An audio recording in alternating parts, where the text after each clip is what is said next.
Selamat malam pemirsa, bertemu kembali dengan saya Bona Azari Disak dalam program Laporan Khusus KTT ke-43 ASEAN 2023.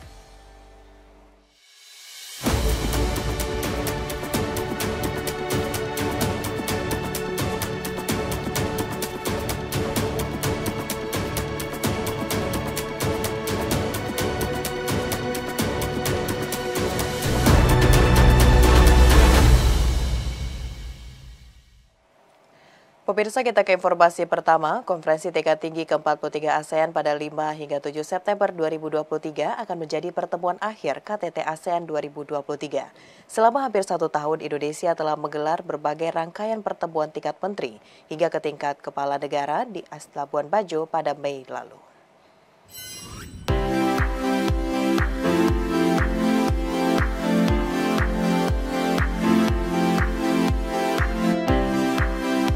Kamboja, Minggu 13 November 2022 menjadi pertanda momentum Indonesia menjadi Ketua ASEAN 2023. Presiden Joko Widodo menerima secara simbolis palu tanda penyerahan Ketua ASEAN dari Perdana Menteri Kamboja Hun Sen pada acara penutupan KTT ke-40 dan 41 di Hotel Soka Phnom Penh, Kamboja. Sebagai Ketua ASEAN 2023, ASEAN Matters Epicentrum of Growth menjadi tema yang dibawa oleh Indonesia. Tema besar itu disampaikan Presiden dalam pidato usai menerima tongkat estafet keketuaan ASEAN dari Kamboja. It is an honor for Indonesia to assume ASEAN chairmanship in 2023.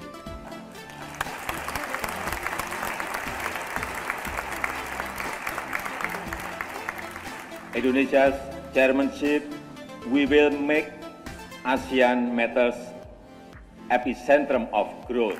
ASEAN must be a dignified region, uphold the values of humanity and democracy. I look forward to your Excellency's participation in Indonesia next year, ASEAN Matters epicentrum of growth. Pemerintah Indonesia memilih tema ASEAN Matters Epicentrum of Growth berlandaskan keinginan Indonesia yang ingin lebih mengkapitalisasi posisi ASEAN sebagai pusat pertumbuhan ekonomi yang lebih tinggi dari pertumbuhan ekonomi dunia. Tongkat keketuaan ASEAN Indonesia dimulai sejak 1 Januari 2023 hingga 31 Desember 2023. Pembukaan kick-off keketuaan ASEAN Indonesia dilakukan langsung oleh Presiden Joko Widodo, para menteri dan duta besar negara sahabat di Bundaran Hotel Indonesia, yakni pada Minggu 29 Januari 2023. Saya meyakini bahwa ASEAN masih penting dan relevan bagi rakyat, bagi kawasan, dan bagi dunia. Bahwa ASEAN akan terus berkontribusi bagi perdamaian dan stabilitas di Indo-Pasifik. Dan dengan mengucap Bismillahirrahmanirrahim pada pagi hari ini secara resmi saya nyatakan kick-off keketuaan ASEAN Indonesia 2023 dimulai. Selaku salah satu negara pendiri ASEAN dan negara terbesar di ASEAN, banyak pihak yang menyandarkan harapannya pada Indonesia agar dapat melakukan berbagai terobosan dan inovasi dalam menghadapi berbagai tantangan. Sejak awal tahun, rangkaian agenda digelar dengan kick-off pertemuan Menteri Luar Negeri tingkat ASEAN pada 3 dan 4 Februari 2023 yang digelar di Sekretariat ASEAN Jakarta. Setelah itu, berbagai rangkaian pertemuan ASEAN digelar di sejumlah daerah di Indonesia, mulai dari Bali, Lombok, Surabaya, Makassar, Yogyakarta, dan kota lainnya. Gelaran ini ditujukan untuk menarik potensi devisa negara hingga miliaran rupiah. Sementara itu, lokasi puncak KTT ASEAN 2023 digelar di 2 kota berbeda, yakni Labuan Bajo, Nusa Tenggara Timur, dan Jakarta. Labuan Bajo dipilih sebagai media promosi salah satu destinasi pariwisata prioritas yang telah ditingkatkan infrastrukturnya oleh pemerintah.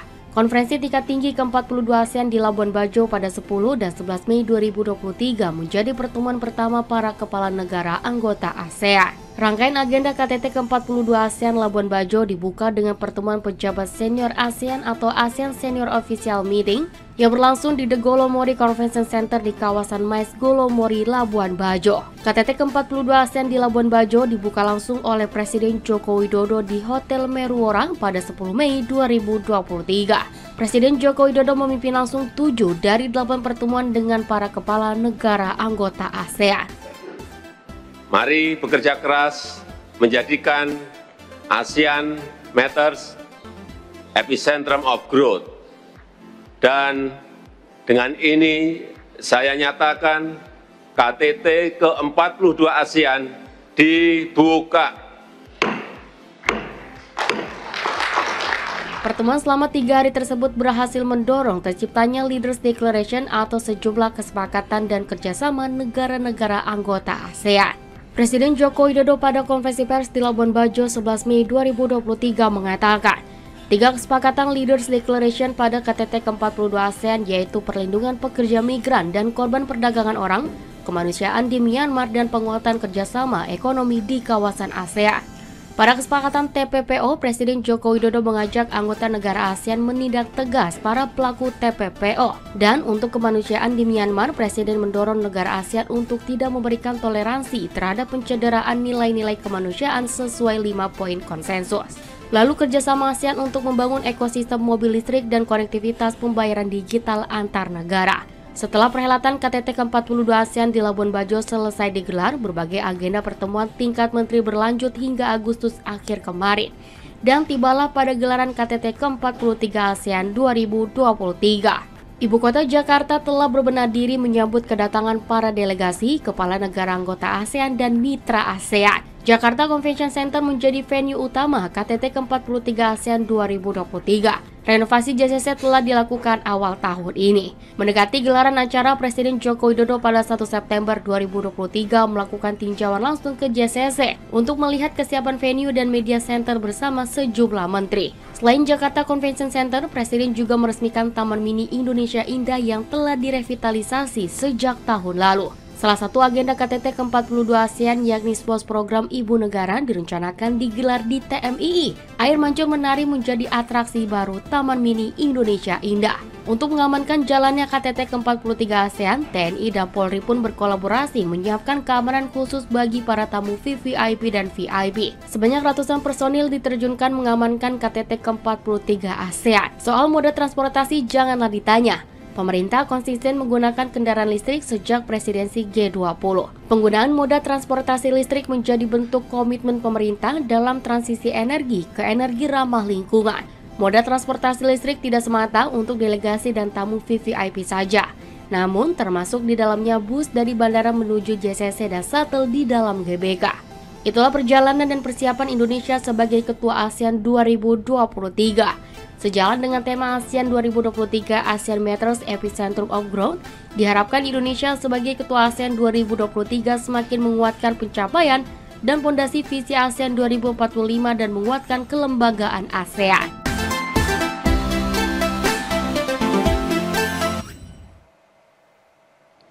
Konferensi tingkat tinggi ke-43 ASEAN pada tanggal 5 hingga 7 September 2023 di Jakarta tidak terlepas dari peran penting 5 para tokoh pendiri dengan pengesahannya termuat dalam Deklarasi Bangkok atau disebut juga sebagai Deklarasi ASEAN. Lantas siapa saja dan negara mana saja yang termasuk di dalamnya? Berikut video selengkapnya untuk Anda.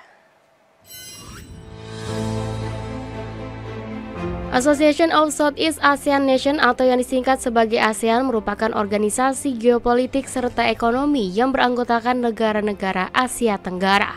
Organisasi yang didirikan tepat pada tanggal 8 Agustus 1967 ini diprakarsai oleh 5 tokoh pendiri ASEAN dengan pengesahannya termuat dalam Deklarasi Bangkok atau disebut juga sebagai Deklarasi ASEAN. Kelima tokoh tersebut, satu diantaranya ialah Adam Malik dari Indonesia. Pria yang lahir di Pematang Siantar, Sumatera Utara pada tanggal 22 Juli 1917, merupakan seorang wartawan profesional yang mendirikan kantor berita Antara bersama rekannya. Saat menggagas ASEAN kala itu, dirinya juga menjabat sebagai Menteri Luar Negeri Indonesia, dan pada tahun 1978 ia juga sempat menjabat sebagai Wakil Presiden ketiga Republik Indonesia menggantikan Sultan Hamengkubuwono ke-9. Indonesia berperan penting dalam peletakan dasar hubungan yang harmonis di antara negara Asia Tenggara. Salah satunya yaitu sebagai pemrakarsa dicetuskannya Bali Concord II di Bali akhir tahun 2003. Pendiri kedua yang mewakili Filipina ialah Narciso R. Ramos. Pria yang menjabat sebagai Menteri Luar Negeri Filipina saat pembentukan ASEAN ini lahir di kota asingan Filipina pada tanggal 11 November 1900. Narciso juga merupakan seorang politikus dan diplomat sekaligus sebagai mantan pengacara dan wartawan yang mewakili penandatanganan Deklarasi Bangkok saat itu. Tak hanya Indonesia, ASEAN juga memberikan manfaat yang besar bagi Filipina. Salah satunya dalam memperkuat stabilitas kemajuan negaranya yang menjadikan organisasi tersebut sebagai bagian politik luar negeri Filipina mulai tahun 1970-an. Selain itu, tokoh pendiri ASEAN yang berasal dari Malaysia ialah bernama Kapten Tun Abdul Razak. Pria yang lahir di Pekan, Malaysia pada tanggal 11 Maret 1922 ini merupakan seorang Perdana Menteri Malaysia dari tahun 1970 hingga 1976 dan juga sebagai tokoh utama dalam kemerdekaan Malaysia ketika melawan penjajahan Inggris. Beberapa peranan Malaysia sebagai salah satu anggota ASEAN adalah penandatanganan Deklarasi Kuala Lumpur pada November 1971. Mengatasi masalah ekspansi Vietnam ke Kamboja hingga menyepakati pembentukan wilayah ASEAN sebagai zona aman, bebas, serta netral. Tokoh keempat yang berperan penting dalam terciptanya Deklarasi ASEAN ialah tokoh dari Singapura, Raja Ratnam. Pria yang sebelumnya pernah berkarir sebagai jurnalis sekaligus staf editor tetap di koran legendaris Singapura yakni The Straits Times ini merupakan pria berkelahiran Jaffna, Sri Lanka pada tanggal 25 Februari 1915. Selain itu, beliau juga pernah menjabat sebagai Perdana Menteri Singapura sejak 1980 hingga 1985. Tokoh pendiri kelima ialah Thailand yang merupakan satu-satunya negara Asia Tenggara yang tidak pernah dijajah oleh negara manapun. Dalam proses pendirian ASEAN, Thailand diwakili oleh Thanat Khoman yang pada tahun 1950, beliau pernah ditunjuk sebagai Ketua Komisi Ekonomi untuk Asia dan Timur Jauh atau sering disebut sebagai EKV. Pria yang lahir di Bangkok pada tanggal 9 Mei 1914 ini juga sebelumnya pernah menjabat sebagai kedutaan Thailand di Tokyo, New Delhi, hingga Washington DC. Atas prakarsa 5 negara pendiri ASEAN, negara-negara ASEAN memiliki kesamaan visi dan misi yang dituju. Kesamaan visi dan misi 5 negara ASEAN mendorong bergabungnya negara ASEAN lain di kemudian hari. Kerjasama antar negara ASEAN terjalin kuat dan kokoh sebagaimana tema keketuaan ASEAN Indonesia ASEAN Matters Epicentrum of Growth.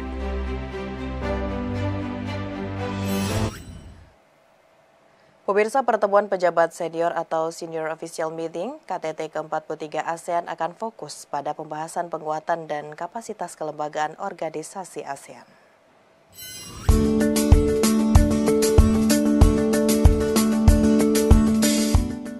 Direktur Jenderal Kerjasama ASEAN Kementerian Luar Negeri Sidarto Reza Suryodipuro dalam konferensi pers di Media Center KTT ke-43 ASEAN di Jakarta Convention Center Senayan menyebutkan, pertemuan pejabat senior atau Senior Official Meeting KTT ke-43 ASEAN akan fokus pada pembahasan penguatan dan kapasitas kelembagaan organisasi ASEAN sehingga menjadi lebih matang. Sidarto menegaskan pesan tentang penguatan kelembagaan ASEAN telah beberapa kali ditekankan oleh Presiden Joko Widodo di beberapa kesempatan, agar ASEAN lebih responsif terhadap berbagai perubahan di kawasan dan keanggotaan yang tegas. Kemudian berbagai hal lain dalam konteks penguatan kelembagaan kapasitas dan kelembagaan ASEAN. Selama tahun ini kan Bapak Presiden maupun Menteri Luar Negeri selalu mengatakan bahwa ada keperluan untuk ASEAN itu responsif terhadap perkembangan perubahan yang terjadi sangat cepat di kawasan, baik perubahan yang sifatnya geopolitik, geostrategis maupun ekonomi, sosial budaya dan perubahan yang terjadi di kawasan. Bagaimana ASEAN itu bisa menyikapi secara lebih tegas dan bagaimana ASEAN itu kelembagaannya semakin matang, semakin siap dalam mengantisipasi berbagai perkembangan dan berkontribusi dalam membentuk perkembangan yang terjadi. Pembahasan tentang penguatan kelembagaan ASEAN merupakan inisiatif Indonesia telah dimulai sejak 2022 dengan disahkannya rekomendasi Satuan Tugas Tingkat Tinggi tentang visi komunitas ASEAN pasca 2025 untuk penguatan kapasitas dan efektivitas kelembagaan ASEAN.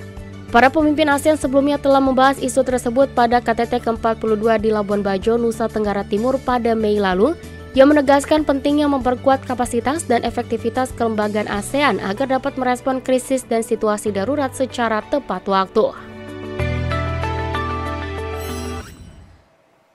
Jelang puncak pertemuan konferensi tingkat tinggi ASEAN pada 5 hingga 7 September mendatang, diadakan sejumlah agenda pertemuan format plenary maupun retreat antar negara ASEAN dan kawasan Indo-Pasifik. Pertemuan tersebut menghasilkan kesepakatan penting, mulai dari penguatan isu keamanan dan ketahanan pangan, hingga mendorong kawasan ASEAN sebagai pusat pertumbuhan dan ekonomi biru. Puncak konferensi tingkat tinggi ASEAN ke-43 di Jakarta akan berlangsung besok mulai tanggal 5 hingga 7 September 2023. Sederet agenda pertemuan pejabat tinggi ASEAN atau ASEAN Senior Officials Meeting telah dilakukan dalam rangkaian persiapan konferensi tersebut sejak 3 hingga 4 September di Sekretariat ASEAN Jakarta. Senior Officials Meeting membahas sejumlah hal terkait prioritas keketuaan Indonesia di ASEAN 2023 dalam tema ASEAN Matters Epicentrum of Growth. Direktur Jenderal Kerjasama ASEAN Kementerian Luar Negeri Republik Indonesia, Sidarto Reza Suryodipuro menyampaikan, SOM merekomendasikan berbagai dokumen dan keputusan kepada pemimpin ASEAN di KTT, di antaranya ASEAN Economic Community Council, ASEAN Political Security Community Council, dan ASEAN Coordinating Council. Selama tahun ini kan Bapak Presiden maupun Menteri Luar Negeri selalu mengatakan bahwa ada keperluan untuk ASEAN itu responsif terhadap perkembangan perubahan yang terjadi sangat cepat di kawasan, baik perubahan yang sifatnya geopolitik, geostrategis maupun ekonomi. Pada pertemuan Menteri Dewan Masyarakat Ekonomi ASEAN atau ASEAN Economic Community Council yang dipimpin oleh Menteri Koordinator Bidang Perekonomian Republik Indonesia Erlangga Hartarto telah menyepakati 4 dokumen inisiatif, di antaranya pertama, Leaders Declaration on Strengthening Food Security and Nutrition in Response to Crisis. Kedua, Leaders Statement to Develop the Asian Digital Economic Framework Agreement. Kemudian ketiga adalah ASEAN Leaders Declaration on ASEAN as Epicentrum of Growth ASEAN Leaders. Dan keempat adalah ASEAN Blue Economy Framework. Selanjutnya pada pertemuan Dewan ASEAN Political Security Community, Menteri Koordinator Bidang Politik, Hukum, dan Keamanan Indonesia Mahfud MD menyoroti sejumlah kasus di kawasan ASEAN yang perlu diawasi. Salah satunya mengenai perdagangan manusia atau TPPO. Mahfud juga menyatakan kejahatan transnasional lainnya juga patut mendapat perhatian. We need to ensure the prevention, prosecution of perpetrators and victims protection. This applies not only for TIP but also for the increasing threat of other transnational organized crimes. Money laundering, illicit drugs, and terrorism can only be addressed by stronger cross-border cooperation.